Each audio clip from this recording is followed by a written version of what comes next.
ኢትካው ንዋየከ በከንቱ ገንዘብህን በከንቱ አታባክን በሚል ርዕስ እንማማራለን። እስኪ በሉ ደግማችሁ በሉ። ገንዘብህን በከንቱ ደግማችሁ በሉ ለሶስተኛ ጊዜ በከንቱ አታባክን። መጽሐፈ ሲራክ ምዕራፍ 5 ከቁጥር 1 ላይ የምናገኘው ኃይለ ቃል ነው። ይህንን የተናገረው ኢያሱ ሲራክ ነው። ሲራክ ማለት ጥበበኛ ማለት ነው። ይህንን ጥበቡን ያገኘው በመከራ ውስጥ ሆኖ ነው። በነገረ ሰሪዎች አማካኝነት በቤተ መንግስት ባሉ ሰዎች ጥላቻ ታስሮ በሚኖርበት እግዚአብሔር ጥበብ ስጋዊ ጥበብ መንፈሳዊ ገልጦለት ልቡናውን አስፍቶ አምልቶ በመንፈሳዊም ሕይወታችን እንዴት እንደምንመራ በስጋዊም ሕይወታችን እንዴት እንደምንመራ የጻፈ ታላቅ ነቢይ ነው። ስለ ጌታችን ስለ ኢየሱስ ክርስቶስ ስለ ምስጢረ ሥላሴ ኃላፊያቱን መጻያቱንም ያየ ጥበበኛም ነው፣ ነቢይም ነው፣ ሐዋርያም ነው፣ መምህርም ነው። በብሉይ ኪዳን ዘመን የነበረ በቅዱሳት መጻሕፍት አንድ ብለን ከምንቆጥራቸው ከሰማንያዱ መጻሕፍት ከጥበብ መጻሕፍት አንዱ የሲራክ መጽሐፍ ነው። ሰዎች ልጆቻቸውን ሲያሳድጉ ማስተማር ከሚገባቸው የልጆች ማሳደጊያ መጽሐፍ ተብሎ ከሚጠራው ውስጥ አንዱ መጽሐፈ ሲራክ ነው። ልጅ ስናሳድግ የምናነብላቸው የምናስተምራቸው መጽሐፈ ሲራክ፣ መዝሙረ ዳዊት እና የሰሎሞን የጥበብ መጻሕፍት መጽሐፈ ምሳሌ፣ መጽሐፈ ጥበብ፣ መጽሐፈ መክብብ እነዚህን ለልጆች እያነበቡ እያስተማሩ ማሳደግ ይገባል። ሕፃናት 40 ቀን ከሞላቸው በእናታቸው ማህፀን 40 ቀን ሲሞላቸው አካል ዘየአክል ይሰራላቸዋል፣ ተስዕሎተ መልክ ይፈጸምላቸዋል። ዓይናቸው፣ ጆሮአቸው፣ እግራቸው ሁለንተናቸው ተሰርቶ የሚያልቀው በ40ኛው ቀን ነው። ሰው ከ40 ቀን በኋላ ይሰማል። ሰው ከ40 ቀን በኋላ ያመልካል፣ ያመሰግናል፣ ፈጣሪውንም ያውቃል። በእናቱ ቀን በእናቱ ማፀን የ40 ቀን ጽንስ ከሆነ በኋላ በ40ኛው ቀን ሰው ለድህነትም ለሀብትም ለሊቅነትም ለድንቁርናም ለውርደትም ለክብርም ለሲኦልም ለገነትም የሚሾመው በ40 ቀን ነው። ያ ማለት እግዚአብሔር ሰዎችን በ40 ቀናቸው ለድህነትም ለሀብትም ስልጣን ይሰጣቸዋል ማለት ነው። ይህንን ይዘው ሰዎች የ40 ቀን ዕድሌ ይላሉ። አዲያ እንደዚህ ከሆነ እግዚአብሔር ሰውን በ40 ቀኑ በእናቱ ማህፀን አንተ ድሃውን አንተ ባለጸጋውን ብሎ የሚፈርድበት ከሆነ ሰዎች ድሃ ለመሆናቸው ተጠያቂው እግዚአብሔር ነው ማለት ነው። አንተ ለሲኦሉን አንተ ለገነቱን ብሎ የሚፈርድበት ከሆነ ሰዎች ኃጢአተኛ ለመሆናቸው ተጠያቂው እግዚአብሔር ነው ማለት ነው። አንተ ሊቅ ሁን አንተ ደንቆሮ ሁን ብሎ እግዚአብሔር የሚሾም ከሆነ እግዚአብሔር ሰዎች ደንቆሮ ለመሆናቸው ወይም ሰዎች ንፉግ ለመሆናቸው ወይም አመፀኛ ነፍሰ ገዳይ ለመሆናቸው ተጠያቂው እግዚአብሔር ነው ማለት ነው። እንደዚያ ከሆነ ደግሞ በኃጢአተኞች ሊፈርድባቸው አይገባም። ምክንያቱም እሱ ፈርዶባቸዋልና ምንም ማድረግ ስለማይችሉ ክፉ ይሰራሉና ማለት ነው። ሎቱ ስብሐት። እግዚአብሔር ግን ፍርደ ገምድል አምላክ አይደለም። በማንም ላይ እግዚአብሔር ሳይፈጠር የወሰነለትም ሰው የለም፣ የወሰነበትም ሰው የለም። እግዚአብሔር ለሰው ሁሉ መዳንን የሚሻ አምላክ ነው። ሰዎች ሁሉ እሱን ወደ ማወቅ እንዲደርሱ የሚፈልግ አምላክ እንጂ አንዱን ለሐሳር አንዱን ለክብር አልፈጠረም። እግዚአብሔር የወሰነበት ሰውም የለም። ሰው ሁሉ የየራሱን ሸክም ይሸከማል። ቅዱስ ጳውሎስ ገላትያ ምዕራፍ 6 ላይ እንደተናገረው ወኩሉ ጾሮ ይጸውር፣ ሰው የየራሱን ሸክም ይሸከማል። እግዚአብሔር ግን ሲኦልን አሸክሞ የፈጠረውም የለም፣ አክሊል አቀዳጅቶ የፈጠረው ሰውም የለም። ሁሉም ሰው ለነፃነት ተጠርቷል። ሁሉም የዘራውን ያጭዳል። ሞትም ሕይወትም በገዛ እጃችን የምናጭዳቸው በቀና በገዛ እጃችን የምንበትናቸው ናቸው። እግዚአብሔር ያልዘራውን አያጭድም፣ ያልበተነውን አይሰበስብም፣ ያላስተማረንንም አይፈርድም። ባልሰጠን ጸጋም እግዚአብሔር ፈርዶ ሲኦልም ገነትም አያስገባም። ሰው ስለተመረጠ ብቻም አይጸድቅም። ሰው ተፈርዶበትም የተፈጠረ የለም። ሁሉም ሰው ለነጻነት ተፈጥሯል። እግዚአብሔርም ማንም ሰው ይሞት ዘንድ አይፈቅድም። እግዚአብሔር ፈቃዱ የሰው ድነት ነው። ወይፈቅድ ሞቶ ለኃጥእ አላ ይትመየጥ ኀቤየ፣ የኃጢአተኛውን ሞቱን እኔ አልፈልግም፣ ኃጢአተኛው ተመልሶ በሕይወት ይኖር ዘንድ ነው እንጂ ይላል የሰራዊት ጌታ ቅዱስ እግዚአብሔር። እንዲያ ከሆነ ሰውን በ40 ቀን በ80 ቀን እግዚአብሔር ይሾመዋል ማለት ምን ማለት ነው? ወይም የ40 ቀን ዕድል ማለትስ ምን ማለት ነው? ለመሆኑ በድል ድሃ በድል ሀብታም ይኮናልን? ወይስ በድል ሊቅ በድል ደንቆሮ ይኮናልን? ወይስ ደግሞ ለሮጠ ለሰበሰበ ለፈጠነ ለበለጠ ነውን? ወይስ አንደበቱን ጮሌ ላደረገ ወይም ደግሞ አለሁ አለሁ ላለ ወይም አብዝቶ ለተማረ ወይም በዘመድ ለከበረ ወይም ጉልበት ላለው ወይም ደግሞ ዕውቀቱ ለሰለጠነለት ወይም አንደበቱ ለተከናወነለት ነውን? አይደለም። አኮ ለዘሮፀ ወለዘበደረ፣ ለሮጠ ለቀደመ አይደለም።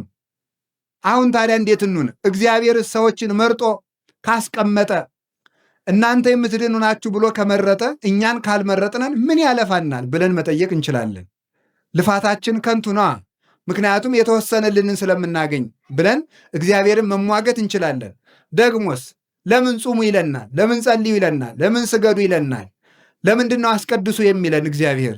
ለምንስ ይሰብከናል? ለምንስ ሕግን ይጽፍልናል? ለምን መምን ይሾምልናል? ለምንስ ካህናትን ሾመልን? ለምን ሲኖዶስን አስቀመጠ?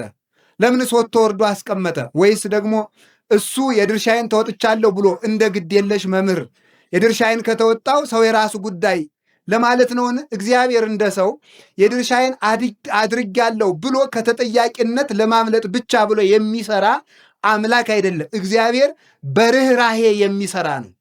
በርኅራኄ የሚሰራ ነው። በዚህ ዓለም የሚሰጡ ሰዎች ብዙ ናቸው። ግን ስላገኙ የሚሰጡ ሰዎች አሉ። ለመመስገን የሚሰጡ ሰዎች አሉ። ክብር ፈልገው የሚሰጡ ሰዎች አሉ። ስም ፈልገው የሚሰጡ ሰዎች አሉ። ለመኩራት የሚሰጡ ሰዎችም አሉ። ወይም ደግሞ እንዲሁ የሚሰጡ ሰዎችም አሉ። ርኅራኄ በርኅራኄ የሚሰጥ ግን እግዚአብሔርና እሱን የመሰሉ ቅዱሳን ናቸው። እንዲያ ከሆነ እግዚአብሔር በማንም የማይፈርድ ከሆነ ፍርዱም ትክክል ከሆነ በባሕሪውም አድሎ ከሌለበት እግዚአብሔር በ40ኛው ቀን ይሾማልን ብንል፣ አዎ ይሾማል። እሱ ምንድን ነው? ቅዱስ አትናቴዎስ በቅዳሴው እንዲህ ብሎ ይናገራል። ኦ ዘታወፅኦ ለሕፃን ማቁሄ ብሲ ወትፌኖ ውስተ ከርሰ ብሲት ወትጠበልሎ በሰፋድል ረቂቅ ወትሰይሞ ወበ40 ዕለት ትሰይሞ እመኒ ለነዲ ወመኒ ለብኢል እንዘማይ ውእቱ ታረገው በጥበብከ። አቤቱ ሕፃኑን ከእናቱ ከአባቱ አብራክ ከፍለ በእናቱ ወገም በእናቱ ማይፀን ልከ ውሃውን አርግተ ተስሎተ መልክ ሰጥተህ የምትፈጥረው ሆይ አንተ በ40ኛው ቀን ሰውን ለድህነትም ሆነ ለሀብት ለሲኦልም ሆነ ለገነት ትሾመዋለህ ይላል መጽሐፍ። ምን ማለት ነው ብትሉኝ፣ እግዚአብሔር በ40 ቀን ማንንም አይሾምም። ታዲያ ምንድን ነው? ሰው ቢሰራ የሚበለጽግበትን ቢሰንፍ የሚደህይበትን እጅ ይሰጠዋል ማለት ነው። ቢሰግድ የሚኮነንበትን ኮርትሞ ቢቀመጥ የሚኮነንበትን ቢሰግድ የሚጸድቅበትን እግር ይሰጠዋል ማለት ነው። ቢሰጥ የሚጸድቅበትን ቢቀማ የሚኮነንበትን እጅ ይሰጠዋል ማለት ነው። ኃላፊነቱ በእጅ ነው። ኃላፊነቱ በአንደበቱ ነው። ቢያመሰግን የሚጸድቅበት ቢራገም የሚኮነንበትን አፍ ይሰጠዋል። ስልጣኑ ግን የእሱ ነው። የሆኑ ሰዎች ወፍን በእጃቸው ጨበጡና አንድ አባትን ሂደው ያችን ወፍ በእጃቸው ይዞ አባ ይቺ ወፍ ሙታለች አለች አሏቸው። ሙታለች ቢሏቸው እያት እስኪ ብለው ሊለቋት ነው። አለች ቢሏቸው ጨብጠው ሊገሏት ይኸው ሙታለች ሊሉ ነው። ነፍሷም ሞቷም ሕይወቷም በእጃችሁ ነው አሉ። ሞቷም ሕይወቷም በእጃችሁ ነው። ሰው ሞቱም ሕይወቱም በእጁ ነው። በገዛ እጁ ሰው ሲኦልን ይወርሳል።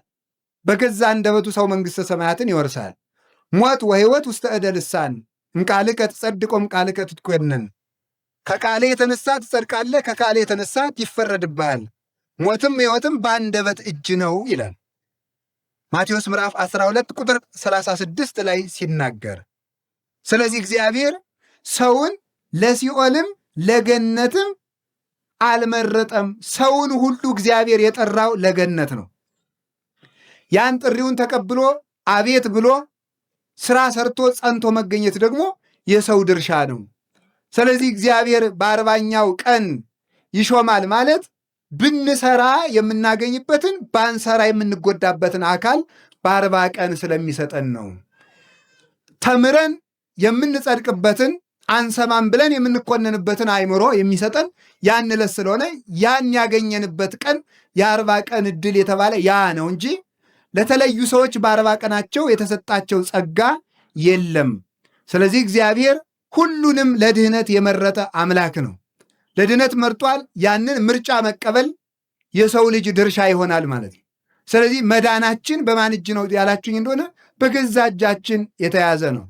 ስለዚህ እግዚአብሔር ሲራክን እንዲህ አድርጎ መርጦ ከመከራ መካከል ጥበብን ገልጦ አሰልጥኖ ምስጢራትን በሙሉ አፍሶለታል። እኛንም በተመረጥንበት ጸንተን እንድንኖር አምላከ ቅዱሳን ይርዳን። እንደዚህ ከሆነ ገንዘብህን በከንቱ አታባክን ማለት ማለት ነው። እሱም እንደዚህ ብሏል።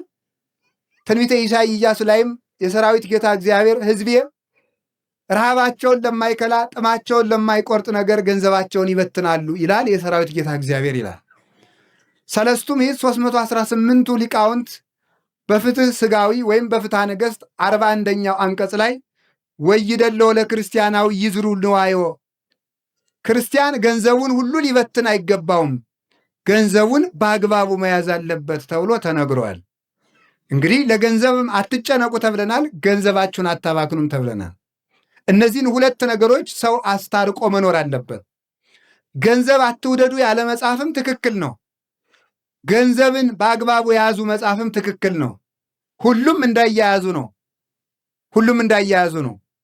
እንዲህ ከሆነ የእኛ ገንዘባችን ምንድን ነው የሚለውን ነግሬ ያባከንነው ገንዘብ ካለ እሱን በአግባቡ እንድንይዝ እነግራችኋለሁ። እግዚአብሔር ከሁላችን ጋር ይሁን። ያባከንነው ገንዘባችሁ ወይስ እግዚአብሔር የሰው ልጅ መጀመሪያ ለሰው ልጆች የሰጠው ገንዘብ ምንድን ነው ልትሉኝ ትችላላችሁ። እግዚአብሔር ለሰው ልጆች መጀመሪያ የሰጣቸው ገንዘብ ንጽሐ ጠባይ ይባላል። ንጽሐ ጠባይ ወይም ንጹሕ ተፈጥሮ ማለት ነው። ንጹሕ ተፈጥሮ እግዚአብሔር ለሰው ልጆች የሰጣቸው ገንዘብ ነው። መጀመሪያ ስንፈጠር እግዚአብሔር የሰጠን ገንዘብ ንጹሕ ተፈጥሮ ነው። ያ ገንዘባችን ነው፣ እግዚአብሔር የሰጠን ገንዘብ። እንደምታውቁት የመጀመሪያው ሰው አዳም ነው። እናታችን ደግሞ ሔዋን ናት። ጀማሪ ሰባኪ ስብከት ሲጠፋው ከአዳምና ከሔዋን ሰፈር ሄዶ ይደበቃል ይባላል። እንደሱ ለማለት ፈልጌ አይደለም። እሺ፣ የግድ መነሻዎቻችን እነሱ ስለሆኑ ነው። እነሱን መውቀስ ተገቢ አይደለም። ልወቅሳቸውም አላነሳውም። ስለዚህ አዳም ምን ተረሰይናከ ይላል አትናቴዎስ። አዳም እንዲያው ምን አደረግን? ይህ ሁሉ መከራ ያመጣህብን።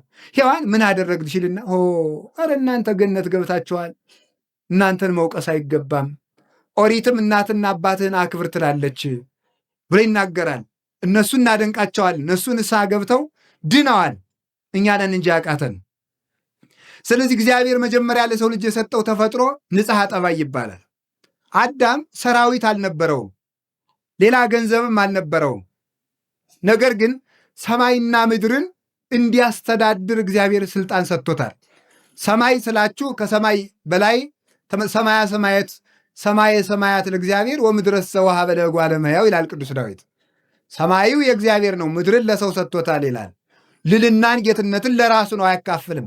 ስለዚህ ከሰማይ በላይ ያለው ቅዱሳን መላእክትን ጨምሮ እግዚአብሔር ይገዛል። በምድር ያለውን ደግሞ የሰማይ ወፍን፣ የምድር አራዊትን፣ ዕፀውን ወይም እጽዋቱን፣ አዝሪቱን፣ አትክልቱን፣ ምድርን በጠቅላላ ባሕሩን፣ ነፋሱን፣ እነዚህን ሁሉ ደመናውን፣ ፀሐይ፣ ጨረቃ፣ ከዋክብቱን አዳም በእግዚአብሔር ቸርነት እንዲገዛቸው ስልጣን ሰጥቶታል። አዳም ፀሐይን ለማስተዳደር የሚልከው ሰራዊት አልነበረውም። አዳም የአንበሳን መንጋጋ ለመለጎም ልጓም አልነበረውም። አዳም ጅብን ለመከላከል ሰይፍ አልነበረውም፣ ወይም ደግሞ ጦር አልነበረውም፣ ወይም ዝናር አልታጠቀም፣ ወይም የሰለጠነ ሰራዊት የለውም። ለአዳም ዋሻ አልነበረውም፣ ለአዳም ምሽግ አልነበረውም። አዳም ሰማይና ምድርን ግን ይገዛ ነበር። አዳም ወፍን ይገዛ ነበር። አዳም ክንፍ የለውም፣ ንስርን ግን ይገዛው ነበረ። አዳም ክንፍ የለውም፣ ርግብን ይገዛት ነበረ። የሰማይ ወፎችን ይገዛል። አዳም